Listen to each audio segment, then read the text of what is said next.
أعوذ بالله من الشيطان الرجيم. بسم الله الرحمن الرحيم. حتى إذا جاء أمرنا وفارت النور قل نحمل فيها من كل زوجين اثنين وأهلك إلا من سبق عليه القول وما آمن معه إلا قليل. وقال اركبوا فيها بسم الله مجريها ومرساها إن ربي لغفور رحيم.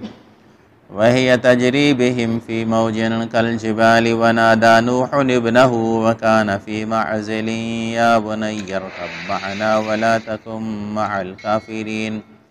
قال سآوي إلى جبل يعصمني من الماء قال لا عاصم اليوم من أمر الله إلا من رحم وحال بينهما الموج فكان من المغرقين.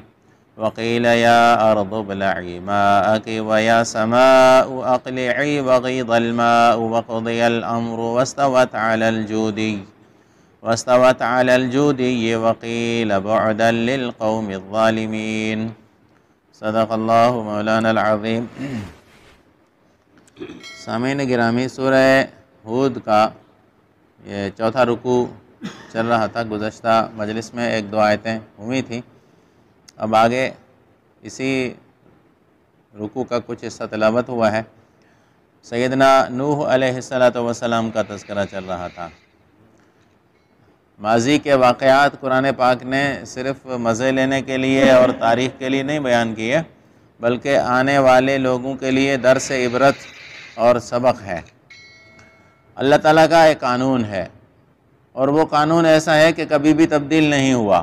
وَلَن تَجِدَ لِسُنَّتِ اللَّهِ تَبْدِيلًا. اور وہ ہے ظالموں کی بیخ کنی. اللہ تعالیٰ ظالموں کو تباہ و برباد کرتے ہیں، یہ خدائی قانون ہے. جلد یا بادیر یہ الگ معاملہ ہے، وہ جب اللہ تعالیٰ کو منظور ہوتا ہے. نوح علیہ السلام کو حکم ہو چکا تھا کہ آپ کشتی تیار کریں. نوح علیہ السلام کشتی تیار کر رہے ہیں، اور ساتھ میں ان کی قوم کے بڑے بڑے زعماء، بڑے بڑے مالدار لوگ، بڑے ذی وقار لوگ، جو باقی ایمان لانے والوں کو رذیل اور بے عزت لوگ اور کم درجے کے لوگ، تھرڈ کلاس کے لوگ سمجھتے تھے، وہ آتے ہیں اور مذاق اڑاتے ہیں نوح علیہ السلام کا کہ واہ بھائی، یہاں کہاں آیا پانی کہ تم کشتی بنا رہے. تو اللہ تعالیٰ نے کیا فرمایا، پہلے ان کا ترجمہ سمجھ لیجئے. اصل میں ہوا یوں تھا کہ نوح علیہ السلام کو حکم یہی ملا ہوا تھا کہ آپ کشتی تیار کریں، اور جب تنور میں سے بھی پانی آنے لگے تو پھر آپ اور ایمان والے لوگ اور کچھ جانور یہ آپ اپنی کشتی میں بٹھا لیجیے گا. میں اس کی تفصیلات بعد میں بتاتا ہوں اجمالی طور پر. اور اللہ نے فرمایا کہ باقی سب کے سب ہلاک ہو جائیں گے آج، ہاں جن کے بارے میں ہم پہلے وعدہ کر چکے ہیں کہ ایمان والے محفوظ رہیں گے، ان کے علاوہ باقی سب کے سب جائیں گے. اور اللہ نے یہ بھی حکم دیا تھا کہ آپ اللہ کا نام لے کر اس کشتی پر سوار ہوں گے. پھر آگے فرمایا کہ وہ کشتی ان کو لے کر چلتی رہی، پہاڑوں جیسے موجوں میں چلتی رہی. اور نوح علیہ السلام نے اپنے بیٹے کو بلایا. وہ ایک الگ جگہ پر مجلس کسی میں بیٹھا ہوا تھا کہ بیٹے ہمارے ساتھ سوار ہو جاؤ، کافروں کے ساتھ مت ہو جاؤ. تو اس نے جواب دیا کہ میں کسی پہاڑ پر پناہ لے لوں گا جو آج مجھے پناہ دے کر پانی سے بچا لے گا. نوح علیہ السلام نے فرمایا نہیں، آج کوئی بچنے والا ہے نہیں، اللہ کے حکم سے آج کوئی نہیں بچ سکتا، ہاں جس پر اللہ رحم کرے. اور اسی درمیان موج اور سمندر کی پانی کی کوئی بڑی لہر آئی اور حائل ہوئی، اور وہ غرق شدہ لوگوں میں ہو گئے. اور اللہ کی طرف سے حکم آیا کہ اے زمین اپنا پانی نگل جا، اور اے آسمان تو بھی ہوائیں چلا کے خشک ہو جائے. پانی سوکھ گیا، اور معاملہ اللہ کا حکم پورا ہوا، اور جودی پہاڑ پر جا کر کشتی ٹھہری. اور اس وقت اعلان ہوا کہ ظالم قوم کے لیے تباہی اور بربادی ہے. یہ میں نے ترجمہ کیا ہے تقریباً ان آیات کا. نوح علیہ السلام کو جب کشتی تیار ہو چکی تو کہتے ہیں 3 طبق تھے، ایک طبقے میں نوح علیہ السلام اور ایمان والے لوگ تھے، اور دوسرے طبقے میں جانور تھے، اور تیسرے طبقے میں پرندے تھے۔ اور بعض نے اس سے آگے پیچھے بھی تشریح کی ہے کہ بیچ میں پرندے تھے، اوپر جانور تھے۔ حکم یہی ملا تھا کہ جانور بھی اور کچھ پرند بھی لے جانے ہیں اپنے ساتھ۔ کچھ لوگ یہ سمجھتے ہیں کہ نوح علیہ السلام نے ساری دنیا کے جتنے بھی جانور رہتے ہیں اس میں سارے جمع کر لیے تھے، ایسا نہیں ہے۔ دیکھیں، وہ جانور جو انسان کی ضرورت میں آتے ہیں اور وہ جانور جن کا نظام تولید بریڈنگ سے چلتا ہے، ان کو بٹھایا گیا تھا کشتی میں۔ باقی جو جانور خود بخود پیدا ہوتے ہیں، جن میں تولیدی سسٹم نہیں ہے، جیسے کیڑے مکوڑے ہیں، یہ خود بخود پیدا ہوتے ہیں، یہ نہیں اٹھائے گئے تھے۔ اور وہ جانور اٹھائے گئے تھے جو انسان کے کام آتے ہیں۔ سب جانور نہیں اٹھائے گئے تھے، جیسے لوگ سمجھتے ہیں کہ ساری جتنے بھی کیڑے مکوڑے جانور جتنے بھی ہیں، جو خاص جن جانوروں کا تذکرہ آتا ہے جو انسانوں کے آس پاس بستے ہیں، وہی اٹھائے گئے تھے۔ اچھا، حکم یہ ہوا کہ جب تنور ابلنے لگے تو یہ علامت ہے عذاب کی، اس وقت آپ نے کشتی پر سوار ہو جانا ہے۔ تنور کا معنی کیا ہے؟ مفسرین نے بہت سارے اس کے معنی کیے ہیں۔ کچھ حضرات تو کہتے ہیں کہ اس کا معنی تو زمین ہے، اور زمین ہی سے پانی ابلنے لگ گیا تھا، آسمان سے بھی بارشیں ہوئی تھیں، اور 40 دن تک مسلسل بارش ہوئی تھی، اور تنور ابل پڑا تھا کا مطلب یہ ہے کہ زمین سے بھی چشمے ابل پڑے تھے۔ ایک تشریح یہ بھی کرتے ہیں، اور کچھ حضرات یہ تشریح کرتے ہیں کہ بعض روایات میں آتا ہے کہ نوح علیہ السلام کے پاس، نوح علیہ السلام کے گھر میں وہ تنور لگا ہوا تھا جس پر اماں حوا روٹیاں پکاتی تھیں۔ آدم علیہ السلام سے وہ تنور حضرت نوح علیہ السلام کے خاندان کے پاس پہنچا ہوا تھا، اور علامتاً بتایا گیا تھا کہ جب اس تنور میں سے پانی آنے لگے تو سمجھ لینا کہ اللہ کا عذاب شروع ہو چکا ہے، اور کشتی میں بیٹھ جانا۔ اچھا، پھر یہ بھی فرما دیا کہ آج اس عذاب کی زد میں ایمان والے نہیں آئیں گے، باقی سب کے سب آئیں گے۔ نوح علیہ السلام کی ایک گھر والی اور ایک بیٹا، دونوں اہل ایمان میں سے نہیں تھے۔ کچھ لوگ مفسرین یہ کہتے ہیں کہ نوح علیہ السلام کا جو بیٹا کنعان، جس کا نام مشہور تھا، اس کا اصل نام یام تھا، یام بن نوح۔ کہتے ہیں کہ یہ نوح علیہ السلام کی بیوی کا بیٹا تھا، نوح علیہ السلام کا اپنا بیٹا نہیں تھا۔ ایک روایت یہ بھی آتی ہے، اور دوسری روایت یہ ہے کہ نہیں، ان کا اپنا ہی بیٹا تھا، لیکن اس کی اٹھک بیٹھک، اس کا اٹھنا بیٹھنا کافروں کے ساتھ تھا، اور ایمان نہیں لایا تھا، جیسے اس کی ماں ایمان نہیں لائی تھی۔ نوح علیہ السلام کی ایک گھر والی ایمان نہیں لائی تھی۔ تو اللہ تعالیٰ نے صبر کا امتحان لیا نوح علیہ السلام کا، کہ ان کی آنکھوں کے سامنے بیٹے کو غرقاب کیا۔ یہ ایک بہت بڑا امتحان ہے کہ پیغمبر ہے، اور پیغمبر کے سامنے اس کے بیٹے کو ایمان نہ لانے کی وجہ سے تباہ و برباد کیا جا رہا ہے، اس آنکھوں سے دیکھ رہے ہیں۔ اچھا، اور پھر حکم یہ ہوا کہ کشتی میں سوار اللہ کا نام لے کر ہونا ہے۔ بسم اللہ، اللہ کا نام، اللہ کے نام سے اس کا چلنا اور اس کا روکنا اللہ کے نام سے ہی ہوگا۔ ہمارے لیے سبق ہیں، اس میں کافی سارے سبق ہیں، میں بتاتا ہوں۔ سب سے پہلی چیز تو یہ کہ اللہ کے ہاں جو معیار ہے اچھائی اور برائی کا، وہ ایمان اور عمل صالح۔ نسب اور خاندان، کوئی کتنے ہی بڑے خاندان کا آدمی ہو، سید زادہ ہو، سید ہو، کسی پیغمبر کا خاندان ہو، جب تک اس کے پاس اعمال نہیں ہیں، ایمان نہیں ہے، تو پیغمبر کی قرابت اور رشتہ داری کوئی فائدہ نہیں دے گی۔ یہ یاد رکھیں، سب سے پہلا قانون تو یہی ہے۔ اللہ کے ہاں جو چیز معتبر ہے، جو کھرا سکہ ہے، وہ ایمان کا ہے، باقی سب سکے کھوٹے ہیں۔ کسی سکے کا کوئی ویلیو نہیں ہے جب تک کہ ایمان نہ ہو۔ خود نبی کریم صلی اللہ علیہ وسلم نے، آپ خود اندازہ لگائیں کہ جب حضرت زینب حضور کی بیٹی فوت ہوئی تھی، تو اس وقت نبی کریم صلی اللہ علیہ وسلم نے اپنی چادر مبارک غسل دینے والی خواتین، ام عطیہ رضی اللہ تعالیٰ عنہ غسل دینے والوں کی سربراہ تھیں، تو حضور نے ان سے فرمایا تھا جب غسل دے چکو تو مجھے بتانا۔ اور جب انہوں نے بتایا کہ ہم غسل دے چکے ہیں حضرت زینب کو، تو نبی کریم صلی اللہ علیہ وسلم نے اپنی چادر مبارک ان کو دی، فرمایا کہ شعار، یعنی اندرونی کپڑا میری بیٹی کے جسم کے ساتھ جو لگے کپڑا وہ یہی میری چادر، اس کو لپیٹ دینا۔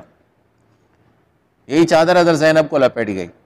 عبداللہ ابن ابی منافقوں کا سردار مرتا ہے، اس کا بیٹا رسول اللہ صلی اللہ علیہ وسلم کے پاس آتا ہے کہ یا رسول اللہ اپنی قمیص مبارک مجھے دیجیے، میں اپنے والد کو کفن دینا چاہتا ہوں اس میں۔ نبی کریم صلی اللہ علیہ وسلم نے اپنی قمیص عنایت فرمائی، عبداللہ ابن ابی رئیس المنافقین کو وہ قمیص پہنائی گئی۔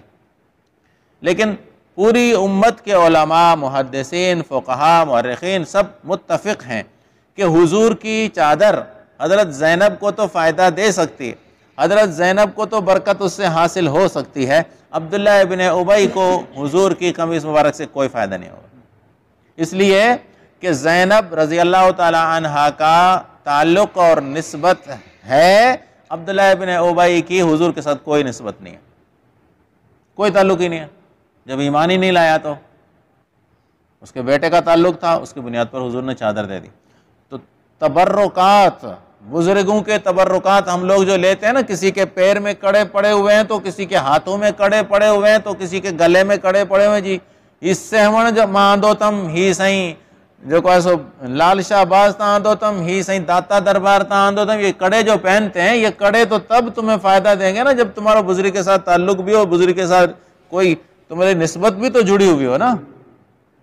اللہ والوں کی چیزیں فائدہ تمہیں تب دیں گی جب تم اللہ والوں کے ساتھ تعلق تو جوڑو، کوئی تعلق ہی نہیں ہے اور بغیر تعلق کے پوری زندگی ہماری نافرمانیوں میں گزر جاتی ہے اور وہ کڑا ہمیں فائدہ دے دیتا ہے۔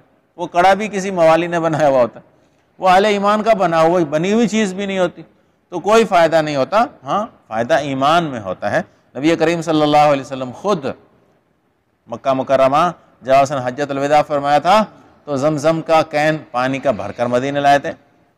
عائشہ فرماتی ہیں کہ حضور پانی لائے تھے، تو فائدہ دے گا، زمزم فائدہ ہے، برکت ہے، لیکن کس کے لیے؟ ایمان والوں کے لیے نا۔ جس کے پاس ایمان ہی نہ ہو اس کو زمزم کیا کرے گا؟ اس کو زمزم سے، اس کو کعبے سے کوئی فائدہ نہیں ہے، کیونکہ نسبت جو نہیں ہے، تعلق جو نہیں ہے، تعلق کے بغیر کوئی فائدہ نہیں ہوتا۔ تو بہرحال اللہ کے ہاں سب سے قیمتی چیز وہ ایمان ہے، اس کے علاوہ کوئی رشتہ داری کسی بڑے پیر کی، کسی بڑے فقیر کی، کسی صحابی کی، کسی رسول کی، کسی نبی کی کوئی کام نہیں دیتی، جیسا کہ آگے جو بات آگے بتائی رہی۔ اب اللہ نے فرمایا کہ اللہ کا نام لے کر اس پر سوار ہونا، یہ مومن کو، مسلمان کو ایک ترغیب ہے کہ اسباب اختیار کرنے کے بعد تمہارے دل کا تعلق پھر بھی اللہ کے ساتھ ہونا چاہیے۔ اسباب ہے نا، نوح علیہ السلام کو فرمایا گیا کشتی بنانی ہے، طوفان پانی کا آنے والا ہے۔ اب اگر اللہ چاہتے ہیں تو نوح علیہ السلام کو ساتھیوں ایسے ہی اٹھا لیتے ہیں، ایسا ہی محفوظ بنا لیتے کسی اور طریقے سے، کسی پہاڑ کی غار میں بھیج دیتے، بھائی وہاں تم لوگ محفوظ ہو، نہیں، کشتی بناؤ۔ اس کا مطلب یہ ہے کہ امت کو یہ سکھایا جا رہا ہے کہ اگر آپ پانی میں ڈوبنے سے بچنا چاہتے ہیں تو محض اللہ کے بھروسے پر پانی میں غوطہ نہیں لگانا ہے کہ نہیں مجھے تو اللہ بچا لے گا۔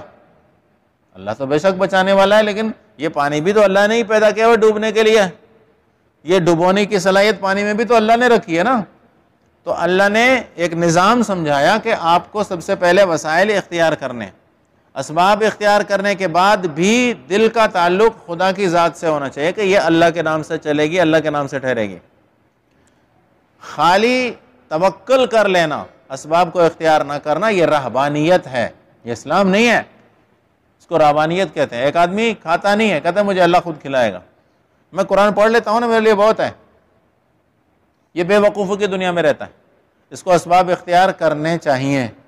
اسباب اختیار کرنے کے بعد بھروسہ اسباب پر نہیں رکھنا بلکہ اللہ کی ذات پر رکھنا ہے۔ کھانا تو کھا لیا، اب اس کھانے کو بابرکت بنانے والی اللہ کی ذات ہے، اس کو میرے لیے شفا یاب اور شفا کا ذریعہ بنانے والی اللہ کی ذات ہے۔ دوائی تو کھا لی لیکن دوائی پہ بھروسہ نہیں، اللہ کی ذات پہ بھروسہ رکھنا ہے۔ ہر عمل ایسا ہی ہے۔ اچھا، پھر آگے فرمایا کہ وہ کشتی چلنے لگی۔ اب پہاڑ جیسے ہی موجوں میں چلنے لگی تو اس وقت نوح علیہ السلام نے اپنے بیٹے کو بلایا، وہ کہیں الگ اپنے ساتھیوں کے ساتھ تھا۔ نوح علیہ السلام نے اس کو بلایا کہ یا بنی ارکب معنا، کہ ہمارے ساتھ سوار ہو جاؤ، کافروں کے ساتھ مت ہو جاؤ۔ یہاں ایک علمی اور ذہنی سوال اٹھتا ہے کہ نوح علیہ السلام کو تو پہلے بتا دیا گیا تھا کہ ایمان والے ہی بچیں گے، آج اللہ کے عذاب سے اور اللہ کے قہر سے وہ بچ سکتا ہے جس کے دل میں ایمان ہوگا۔ اور نوح علیہ السلام کا یہ بیٹا معلوم تھا نوح علیہ السلام کو کہ مومن نہیں ہے، تو پھر اس کو کیسے بلا رہے ہیں؟ بلانے کا فائدہ جب پتہ تھا کہ یہ اللہ کے عذاب سے نہیں بچ سکتا۔ تو یہاں کچھ مفسرین کی رائے یہ ہے کہ یہ بیٹا کافر تھا، لیکن نوح علیہ السلام کو اس کا علم نہیں تھا کہ یہ کافر ہے اور کافروں کے ساتھ اٹھتا بیٹھتا ہے۔ انہوں نے سمجھا کہ ایسا یاری دوستی میں چلتا پھرتا ہے کافروں کے ساتھ۔ نوح علیہ السلام کے ذہن میں اس کا کفر نہیں تھا، اس لیے بلایا۔ لیکن راجح تفسیری رائے یہ ہے کہ نوح علیہ السلام کو علم تھا کہ میرا یہ بیٹا مومن نہیں ہے، لیکن نوح علیہ السلام نے یہ سمجھا کہ اللہ کے عذاب کو دیکھ کر شاید توبہ کر لیں، شاید ایمان لے آئے۔ اس لیے نوح علیہ السلام نے یہ الفاظ یہ کہیں کہ کافروں کے ساتھ مت ہو جاؤ، ہمارے ساتھ آ جاؤ۔ یعنی یہ اصل میں نوح علیہ السلام نے ان کو دعوت ایمان دی ہے کہ اب تو مان جاؤ، اللہ کا عذاب دیکھ لیا اپنی آنکھوں سے، اب تو مان جاؤ اور ہمارے پاس آ جاؤ۔ نوح علیہ السلام کی یہ آخری تبلیغ تھی۔ اس سے پہلے بد دعا کر چکے ہیں، سورہ نوح میں اس کا تذکرہ آتا ہے کہ جب نوح علیہ السلام کو کہا گیا نا کہ اب کوئی ایمان نہیں لائے گا، تو نوح علیہ السلام دعا یہ مانگی تھی کہ لا تذر علی الارض من الکافرین دیارا، اللہ ایک گھر بھی ان کا نہ بچے، اللہ ان کا ایک گھر بھی زمین پر نہیں ہونا چاہیے۔ نوح علیہ السلام نے یہ دعا مانگی تھی۔ تو بہرحال اس بیٹے نے جواب دیا کہ سآوی الی جبل، میں کسی پہاڑ پر چڑھ جاؤں گا۔ اندازہ یہی ہوتا ہے جب طوفان آتے ہیں تو انسان پہلے وسائل اختیار کر لیتا ہے کہ بھئی اگر پانی زیادہ ہو گیا تو کسی اونچی جگہ پر بیٹھ گئے۔ کہتے ہیں نوح علیہ السلام کے اسی طوفان میں ایک خاتون تھی، وہ پہاڑ پر چڑھی، بچہ تھا چھوٹا اس کے ساتھ۔ جب اس نے دیکھا کہ پانی اور بڑا، پہاڑ پر چڑھ گئی تو اب تو بچنے کا، ادھر ادھر بھاگنے کا راستہ بند ہو گیا کیونکہ نیچے سارا پانی آ چکا تھا۔ اس عورت نے بچے کو بچانے کے لیے بچے کو اوپر اٹھایا، اپنے کندھے پر رکھا، اپنے سر پر بٹھایا۔ بالآخر جب سر پر پانی آیا تو اس عورت نے بچے کو اپنے ہاتھوں سے پانی سے اوپر کیا، لیکن موج آئی اور بہا کر لے گئی۔ بچنے کی کوشش کون نہیں کر رہا ہوگا اس وقت؟ سب نے کوشش کی، لیکن قرآن کہتا ہے کہ نوح علیہ السلام اور بیٹے کے درمیان ابھی مکالمہ چل ہی رہا تھا کہ نوح علیہ السلام نے اس کو بتایا کہ لا عاصم اليوم من امر اللہ الا من رحم، یا رحم کی جگہ، رحم والوں کی جگہ آج یہ کشتی ہے، بس آج باقی کہیں بھی اللہ کے رحم کی جگہ نہیں ہے، سب قہر کی جگہ ہے۔ اللہ تعالیٰ کا قہر آ رہا ہے، لہذا اگر بچنا چاہتے ہو تو میرے ساتھ آ جاؤ۔ لیکن قرآن کہتا ہے کہ حال بینہم الموج، طوفانی لہر آئی اور بیٹا غرق ہو گیا نوح علیہ السلام کے آنکھوں کے سامنے۔ نوح علیہ السلام کا ایک بہت بڑا امتحان تھا۔ حضرت خدیجہ الکبریٰ رضی اللہ تعالی عنہا نے نبی کریم صلی اللہ علیہ وسلم سے پوچھا تھا کہ یا رسول اللہ، میرے بیٹے جو ان کے پہلی شادیوں میں سے تھے اور اسلام کی دعوت قبول کرنے سے پہلے اس دنیا سے چلے گئے تھے، فوت ہو گئے تھے، پوچھا ان کے بارے میں حضرت خدیجہ الکبریٰ رضی اللہ تعالی عنہا نے کہ میرے ان بیٹوں کا کیا حال ہے، کہاں ہوں گے؟ تو نبی کریم صلی اللہ علیہ وسلم فرمایا وہ جہنم میں ہوں گے۔ تو وہ بڑی مغموم ہوئی، اہلیہ تھی اور بڑی صاحب وقار اہلیہ تھی، بڑی مغموم ہوئی۔ تو نبی کریم صلی اللہ علیہ وسلم نے ارشاد فرمایا خدیجہ اگر تم ان کے کرتوت دیکھ لو گی نا تو تمہیں خود ان سے نفرت ہو جائے گی کہ انہوں نے کیا کیا کیا تھا اور کیا کیا ان کے عمل تھے۔ اگر وہ تمہارے سامنے آ جائیں تو تم خود ان سے نفرت کرنے لگو گے۔ حضرت خدیجہ الکبریٰ کو حضور نے یہی فرمایا تھا۔ تو معلوم ہوا کہ اصل مقام محبت یا معیار محبت بھی اصل ایمان اور اعمال ہے۔ حضور نے فرمایا کہ اگر ان سے عمل ظاہر ہوئے ان کے اور ان کے کرتوت تمہارے سامنے ظاہر ہو گئے تو تم ان سے نفرت کرنے لگو گی۔ تو نفرت تو تب کر سکتا ہے نا ایک ایمان جب اس کے دل میں معیار محبت کا معیار بھی ایمان اور اعمال صالح۔ بہرحال اللہ تعالیٰ نے حکم بعد میں دیا آسمانوں کو اور زمینوں کو، یہ کشتی چلتی رہی اور 120 دن کی روایت آتی ہے۔ ایک روایت 6 مہینے کی ہے اور ایک روایت 120 دن کی بھی آتی ہے۔ یہ کشتی پانی میں رہی اتنا عرصہ اور پھر اس کے بعد حکم ہوا، زمین نے اپنا پانی کھینچ لیا اور آسمانوں سے ہوائیں چلیں اور پانی اللہ تعالیٰ نے وہ سارا ختم کر دیا اور کشتی آ کر زمین پر اتری ہے۔ اب اس کے بعد آگے نوح علیہ الصلوۃ والسلام کی ایک دعا بھی آتی ہے جو انہوں نے اپنے بیٹے کے لیے مانگی تھی، وہ آگے آ رہی ہے، اس کا چلو اگلی مجلس میں، لیکن اس سے پہلے ایک دو باتیں آج کے مجلس میں ہم سمجھ لیتے ہیں۔ روایات تو یوں ملتی ہیں، اور میں نے بھی گزشتہ مجلس میں یہ بتا دیا تھا کہ اس وقت جو آبادی تھی وہ یہی تھی۔ نوح علیہ الصلوۃ والسلام جس قوم کے پاس آئے ہوئے تھے، جن کو تبلیغ کی تھی 950 سال، دنیا کی آبادی یہی تھی، اور پوری دنیا غرقاب ہوئی ہے۔ روایتوں میں اکثر یہی ملتا ہے کہ جو بھی اس وقت تھے باقی سب ختم ہو گئے، نوح علیہ الصلوۃ والسلام کی کشتی میں جو لوگ تھے وہی بچ گئے۔ ابراہیم علیہ الصلوۃ والسلام کے تذکرے میں آتا ہے، ابراہیم علیہ السلام بات کیا، ابراہیم علیہ الصلوۃ والسلام کے تذکرے میں آتا ہے ذریۃ من حملنا مع نوح انہ کان عبدا شکورا، سورہ بنی اسرائیل میں اس کا تذکرہ آتا ہے کہ یہ نسل ہے نوح علیہ الصلوۃ والسلام کے ساتھ جو لوگ کشتی پر بیٹھے تھے ان کی نسلیں ہیں۔ تو کہتے ہیں روایات میں یہی ملتا ہے کہ نوح علیہ الصلوۃ والسلام کے جو 3 بیٹے تھے، حام، سام اور یافس، انہی کا خاندان آگے چلا ہے دنیا میں۔ لیکن بعض روایات میں یہ بھی آتا ہے کہ یہ روایات اتنی قوی نہیں ہے، مضبوط نہیں ہے۔ نوح علیہ الصلوۃ والسلام کے ساتھ جو باقی لوگ تھے کشتی میں ایمان والے، ان کی نسلیں بھی چلیں۔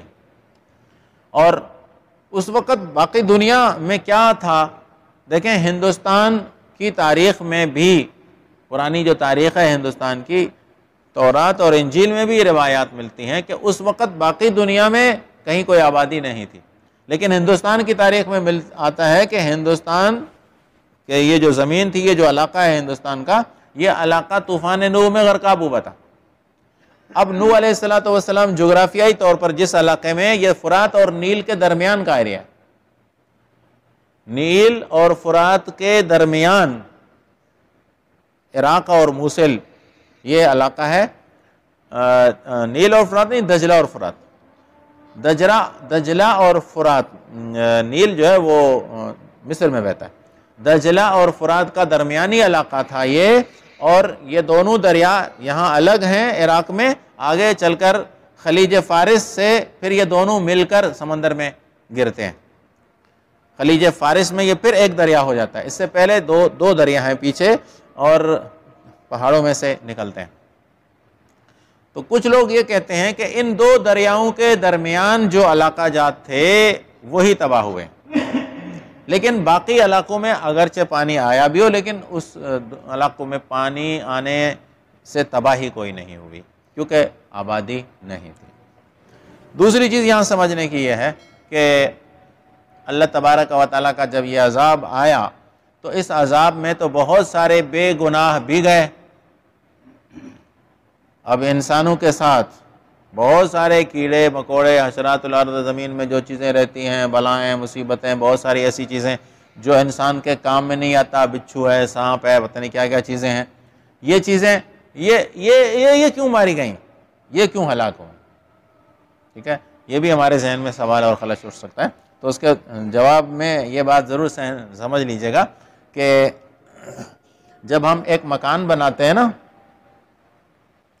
ایک مکان بنانے کے لیے ہمیں اینٹیں چاہیے، ٹھیک ہے، اور اینٹیں بنانے کے لیے ہم کو زمین کھودنی پڑے گی نا، زمین کی کھدائی کے بغیر اینٹیں تو نہیں بن سکتی۔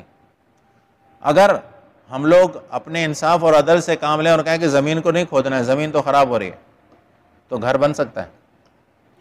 اچھا، گھر بنانے کے لیے ہمیں دروازے کھڑکیاں چاہیے، درخت تو ہم کاٹتے نہیں، اگر ہم درخت کاٹنے جائیں تو وہاں کوئی منصف بیٹھا ہوا ہو اور وہ کہتا ہے کہ جی درخت تو کاٹنے نہیں ہے تو ظلم ہے، درخت کاٹنا تو زیادتی ہے، درخت تو نہ کاٹے جائیں۔ جب درخت نہیں کٹیں گے تو گھر نہیں بن پائے گا، پتھر کے پہاڑ اٹھانا پڑیں گے جب جا کر سیمنٹ بنے گا، پتھروں کو بم مار کر ٹکڑے کر کے فیکٹریوں میں لا کر پیسنا پڑے گا جب سیمنٹ بنے گا، کرش بنے گی، ندیاں کھودنی پڑیں گی جب وہاں سے ریتی ملے گی۔ یہ بربادی نہیں ہے؟ بہت ساری چیزیں برباد ہوتی ہیں جب کچھ بنتا ہے۔ کتنے درخت کٹتے ہیں کہ ایک گھر کے دروازے اور کھڑکیاں بنتی، کتنی زمین کھودنی پڑتی ہے کہ ایک گھر بنتا ہے۔ تعمیر کرنے کے لیے تخریب ضروری ہے، کوئی بھی چیز تعمیر ہو ہی نہیں سکتی۔ جیسے ہم یہ سوچتے ہیں کہ مجرم کو بھی کچھ نہ ہو مجرم کو بھی کچھ نہ ہو اور جرم بھی نہ ہو، ایسا ہو ہی نہیں سکتا۔ جب تک مجرم ختم نہیں ہوگا امن نہیں آئے گا۔ امن قائم کرنے کے لیے مجرموں کو اجاڑنا پڑتا ہے۔